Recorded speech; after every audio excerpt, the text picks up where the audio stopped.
হেরে গেলে চলবে না, জবাব তো তাদেরকেও দিতে হবে যারা বলেছিল তোর দ্বারা কিচ্ছু হবে না। মানুষ কি বলবে বলুক, তোমার সৎ ইচ্ছা আর স্বপ্ন পূরণের জন্য যা করা দরকার তাই করে যাও। সফলতা দিয়ে তাদের মুখে তালা লাগাও। হার মেনে নেওয়ার নাম জীবন নয়, বাস্তবতার সাথে লড়াই করে বেঁচে থাকার নাম জীবন। দৌড়ের সময় পেছনে তাকালে যেমন দৌড়ের গতি কমে যায়, তেমনি জীবনে অতীতের দিকে তাকাতে নেই, তাহলে নিজের প্রতি কনফিডেন্স কমে যায়। নিজের যোগ্যতা নিয়ে কখনো অহংকার করতে নেই, পাথর কিন্তু তার ওজনের কারণেই ডুবে যায়।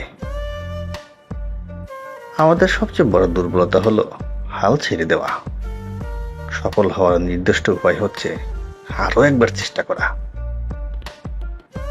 যে ব্যাপারে তুমি সত্যি বিশ্বাস করো সেই ব্যাপারে কখনো হাল ছেড়ো না, পথ তুমি খুঁজে পাবে। যত ধীরেই হোক, কেউ যদি ক্রমাগত এগোতে থাকে তাকে কখনো নিরুৎসাহিত করো না। স্বপ্ন দেখতে পরিশ্রম লাগে না, কিন্তু পরিশ্রম ছাড়া স্বপ্নকে সফল করা যায় না।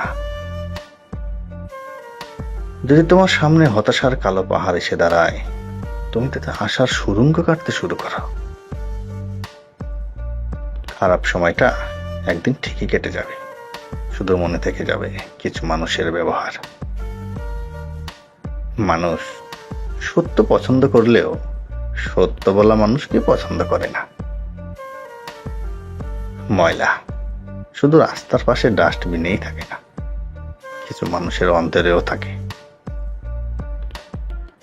শব্দ দিয়ে প্রতিবাদ করো, কণ্ঠ উঁচু করে নয়।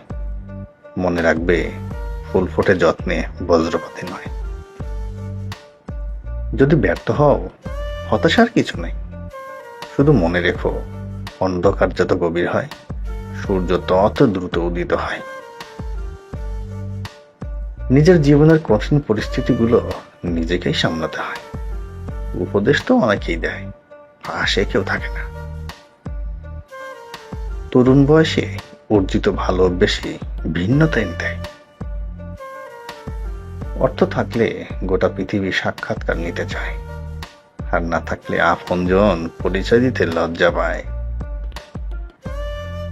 ক্ষমতা থাকলে মিথ্যা কথাও বাণী, শক্তি আর টাকা থাকলে মূর্খ ব্যক্তিও জ্ঞানী।